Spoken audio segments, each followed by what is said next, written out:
Jose Mourinho has spent more than 2 decades building some of the greatest teams football has ever seen.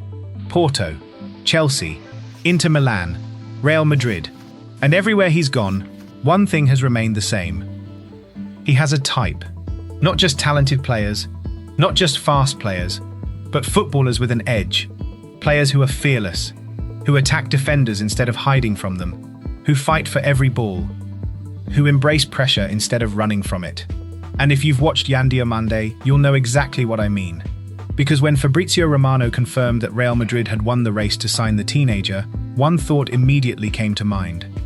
This is exactly the kind of player Jose Mourinho would have loved to build a team around.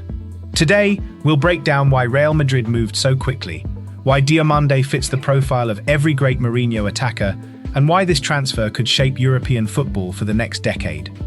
12 months ago, most football fans had never heard the name Yan Diomande.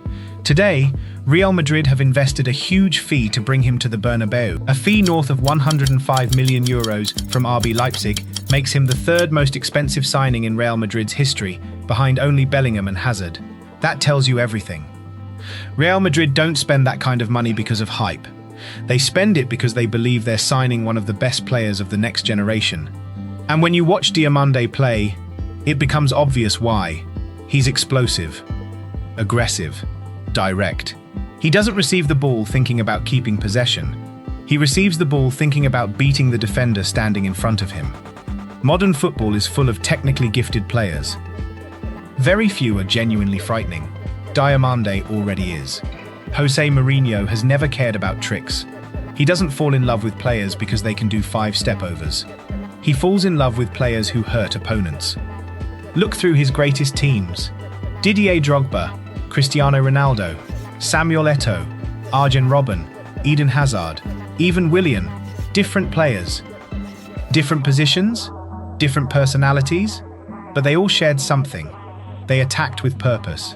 When Mourinho's teams won the ball, they didn't recycle possession. They punished you. Immediately.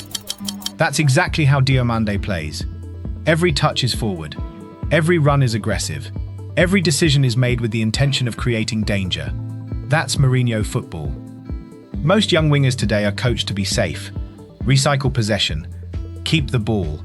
Avoid mistakes. Diomande doesn't think like that. He'll lose the ball. Ask for it again. Take the same defender on and beat him. That mentality is incredibly difficult to coach because confidence can disappear overnight. Fearlessness can't. When defenders back away from him, he accelerates.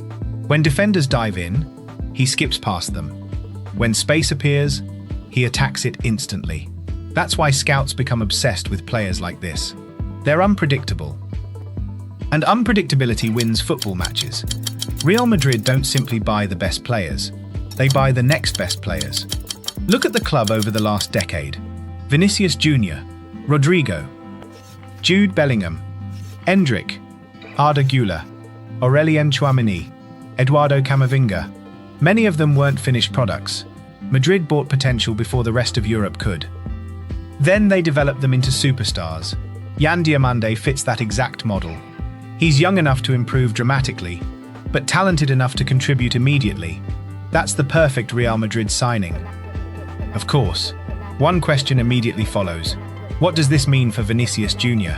After all, both players are most comfortable attacking from the left. Let's be clear. Real Madrid haven't signed Diomande because they suddenly want to replace Vinicius.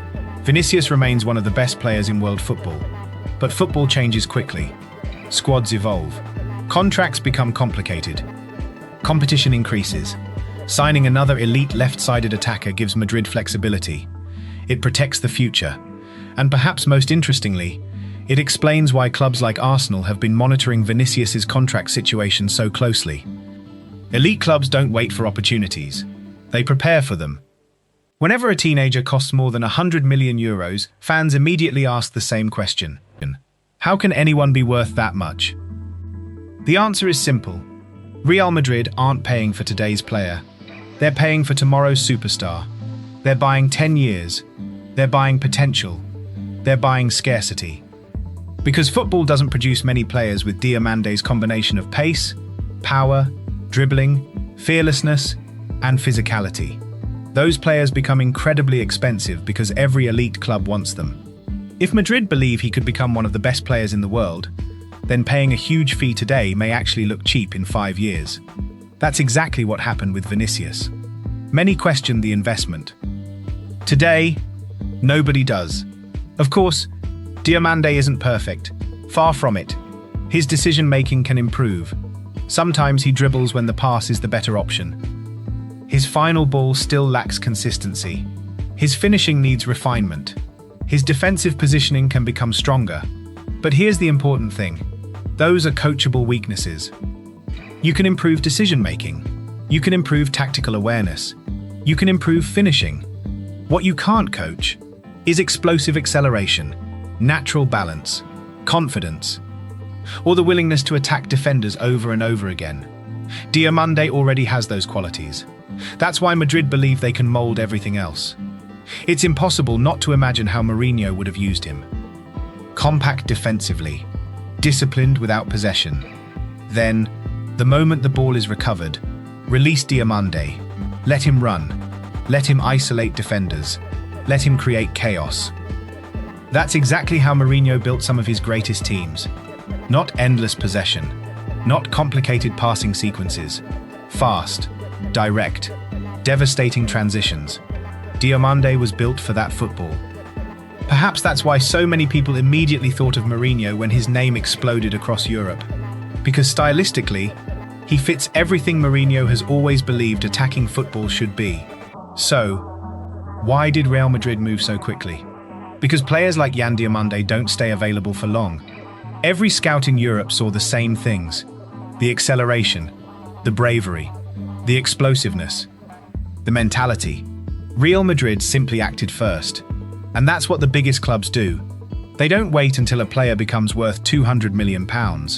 They buy him before everyone else realizes how special he is. Will Yan Diomande become a Real Madrid legend? Nobody knows. Football has humbled bigger talents than him. But one thing already feels certain. This isn't just another promising youngster.